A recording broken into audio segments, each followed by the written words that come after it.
एक लोटा पानी शिव जी को चढ़ाने से 3 दोष। पहला पितृदोष, दूसरा वास्तु दोष और तीसरा कालसर्प दोष। जब हम घर में से जल लेकर जाते हैं तो हमारे घर का पानी जब जाता है तो घर का जो वास्तु केंद्र होता है वो रसोई घर होता है।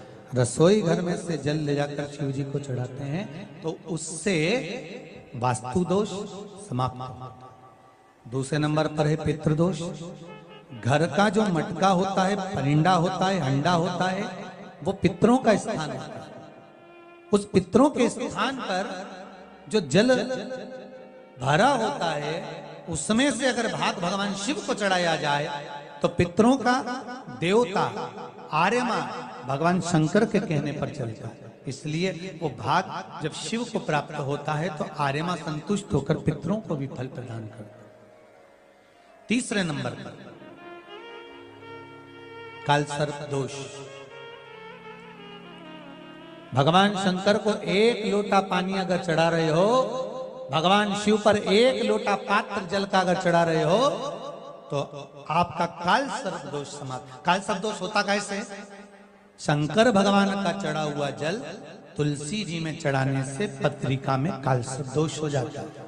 जैसे माँ जो होती है ना, घर की जो माँ होती है, अगर गर्भ में बच्चा है, गर्भ में संतान है और वो शिव जी पर अगर एक लोटा पानी जैसे शंकर जी पर जल चढ़ाया, थाली में सारे भगवान को निला लिया, गणेश जी, देवी जी, शंकर जी, सारे देवताओं को एक ही थाली में रखकर स्नान कराकर वो शंकर का चढ़ा हुआ जल जब चढ़ाया जाता है तुलसी जी में ले जाकर लोग डाल देते हैं, उससे जो बच्चा जन्म लेता है उस बच्चे की पत्रिका में कालसर्प दोष आ जाता है।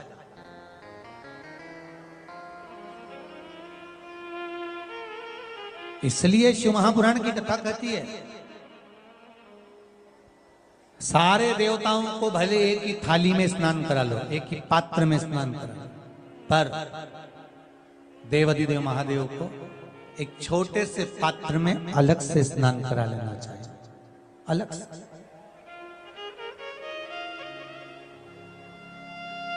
और उस पात्र का जल शिव जी को समर्पित करा हुआ जल तुलसी जी में नहीं डालना। तुम्हारे घर में जो पौधा हो, जो पौधा हो आपके घर, आप उसको उसमें समर्पित कर दो। जैसे बेलपत्री चढ़ाने के बाद जल चढ़ाना या जल चढ़ाकर बेलपत्र चढ़ाना। एक पत्र है, बड़ा सुंदर है, छोटा सा भाव, प्रश्न अच्छा है, आप सबके हित का।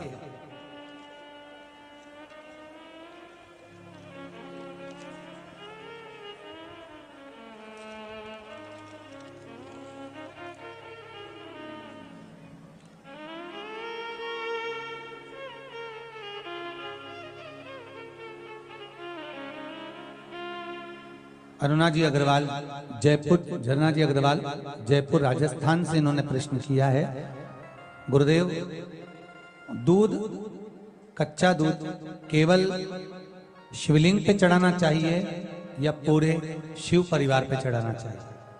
प्रश्न अच्छा है। और शिव महापुराण की कथा रुद्राक्ष उत्सव चल रहा है तो आप उसको समझें। दूध केवल शिवलिंग पे चढ़ाना चाहिए या जो शिवलिंग के आसपास में सभी परिवार विराजमान होता है उस पे भी चढ़ाना चाहिए? अगर लिंग पुराण आप उठाकर देखेंगे तो लिंग पुराण में एक बड़ा सुंदर संवाद आता है जिसमें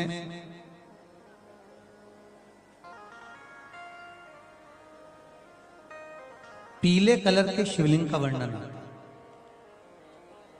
सफेद, लाल, पीला और काला, ये शिवलिंग का आपको पहले वर्णन करा है। ब्राह्मण सफेद मट्टी का शिवलिंग बनाता है, वैश्य पीली मट्टी का शिवलिंग बनाता है, क्षत्रिय लाल मट्टी का शिवलिंग का निर्माण करता है, शूद्र काली मट्टी का शिवलिंग का निर्माण करता है। काली मिट्टी के शिवलिंग का निर्माण करते हैं। ये जो वर्णन किया गया है कि उसमें लिंग पुराण के अंतर्गत एक पीले शिवलिंग का वर्णन आता है कि पीला जो शिवलिंग होता है उस शिवलिंग का भाव कितना सुंदर बताया गया है। उसमें व्याख्यान वर्णन में आप अगर पढ़ेंगे देखेंगे लिंग पुराण के अंतर्गत तो उसमें आता है कि दूध जब आप देव अधिदेव महादेव के शिवलिंग पर समर्पित करते हो तो शिव महापुराण की कथा कहती है, लिंग पुराण कथा कहती है, नर्मदा पुराण, स्कंद पुराण, पद्म पुराण, अग्नि पुराण, सारी पुराणे वर्णन करती है। वराह पुराण, ब्रह्मवेत्ता पुराण, ये जितनी पुराणे सब वर्णन करती है कि जब शिवलिंग पर हम दूध चढ़ाते हैं तो केवल शंकर भगवान के शिवलिंग पर दूध चढ़ा देने से संपूर्ण परिवार पर दूध चढ़ जाता है। अलग से हमें कहीं चढ़ाने की जरूरत नहीं,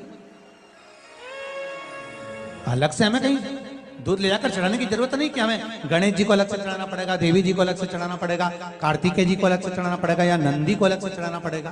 तो जो प्रश्न करा है धन्ना जी अग्रवाल जी ने, जयपुर राजस्थान से हैं, सुंदर प्रश्न करा है। और ये आपको ज्ञात होना चाहिए कि शंकर भगवान पर चढ़ाया गया थोड़ा सा भी दूध जल जो हम भगवान शिव को समर्पित कर रहे हैं वो केवल शिव के लिए नहीं रहता, केवल भगवान शंकर के लिए नहीं है, वो स्वयं 33 कोटि देवताओं को समर्पित हो जाए, स्वयं 33 कोटि देवता हो जाए, स्वयं 33 कोटि देवताओं को पहुंच जाए।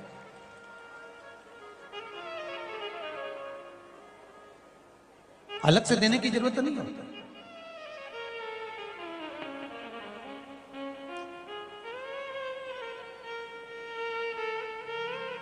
महाराज एक लोटा पानी,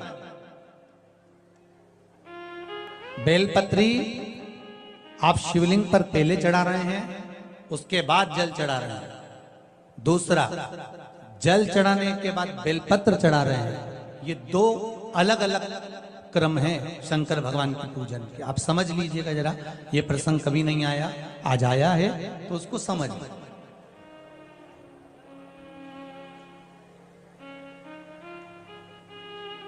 पहले बेलपत्र, उसके बाद में जल जो चढ़ाया जाता है, ये रोग मुक्ति के लिए चढ़ाया जाता है। काय के लिए चढ़ाते हैं अपन? रोग के निवारण के लिए, रोग मुक्ति के लिए। जैसे कोरोना महामारी के अंतर्गत अपन सबने स्मरण किया ऑनलाइन शिव महापुराण में कि एक वर्णन किया था कि अगर ज्यादा स्वास्थ्य गड़बड़ हो रहा है तो एक लोटा दूध था और एक लोटा पानी बेलपत्र रखकर फिर चढ़ाने का उस समय पर वर्णन किया था। आप लोगों ने, कई लोगों ने उसको किया भी और उसका लाभ आपको मिला भी। उसी तरह आप शिव मंदिर में जाकर दर्शन करेंगे तो दो चीजें अपने को दर्शन करने को मिलेगी। एक भक्त आता है शंकर जी के मंदिर में, लोग भाव से पहुंचते हैं तो पहले वो क्या करते हैं, पहले बेलपत्री चढ़ा देते हैं, फिर जल चढ़ा देते हैं। और एक भक्त जो शिव मंदिर में पहुंचता है पहले जल चढ़ाता है फिर बेलपत्र चढ़ाता है। दोनों का अलग अलग क्रम है, दोनों का अलग अलग भाव वर्णन है। पहला, अगर बेलपत्र चढ़ाया है और उसके बाद अगर शंकर भगवान पे जल चढ़ा रहे हो तो ये रोग मुक्ति के लिए होता है। जैसे बड़े रोग किसी को हो जाए, रोग किसी को घेर ले तो वो बेलपत्री चढ़ाने के बाद फिर जल चढ़ाएगा तो उसको रोग थम जाएगा और फिर वो रोग आगे नहीं बढ़ेगा, आगे नहीं बढ़ेगा। रोगों को थामने के लिए बेलपत्री पहले, फिर जल। और कुछ कार्य के लिए आप, सिद्धता के लिए आप, अच्छे कार्य के लिए आप, मन की प्रसन्नता के लिए, आनंदता के लिए आप शिव आराधना कर रहे हो, आप शंकर की आराधना कर रहे हो तो आप जल चढ़ाकर फिर बेलपत्री चढ़ाए, उसका लाभ आनंद में। आपने जल चढ़ाया उसके बाद बेलपत्र चढ़ाया।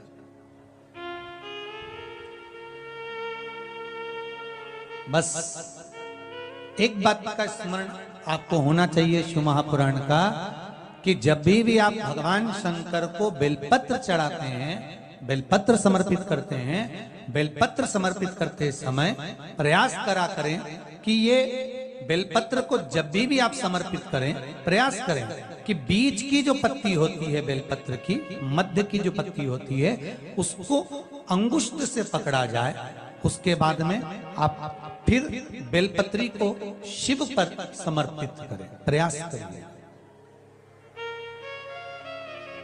बेलपत्र जो हम भगवान शंकर को समर्पित करते हैं, उसका मध्य जो भाग होता है, बेलपत्री का जो 3 देवताओं का मध्य जो भाग होता है, उसको पकड़कर बेलपत्री को शिव को समर्पित करना चाहिए।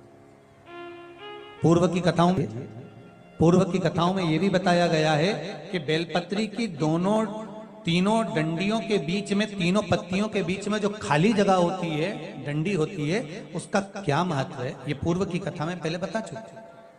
पर आज जो क्रम चल रहा है कथा का, उसमें अपन जो समझ रहे हैं वो ये होना चाहिए कि आप किस कामना से जल चढ़ा रहे हैं, आपके जल चढ़ाने का क्रम क्या है।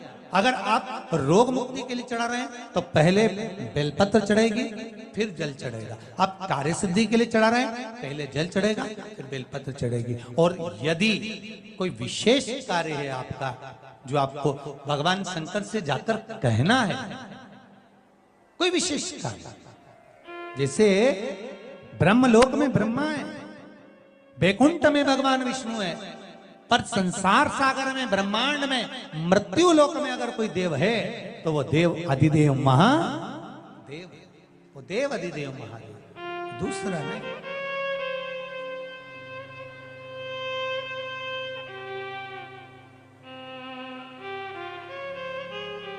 कोई दूसरा नहीं है। भगवान दया करना, मैं तेरे भरोसे हूँ। भोलेनाथ दया करना, मैं तेरे भरोसे हूँ। ना घर के भरोसे हूँ, ना परिवार के भरोसे हूँ। सब गाइए। ना घर के भरोसे हूँ, ना परिवार के भरोसे हूँ। भोलेनाथ दया करना,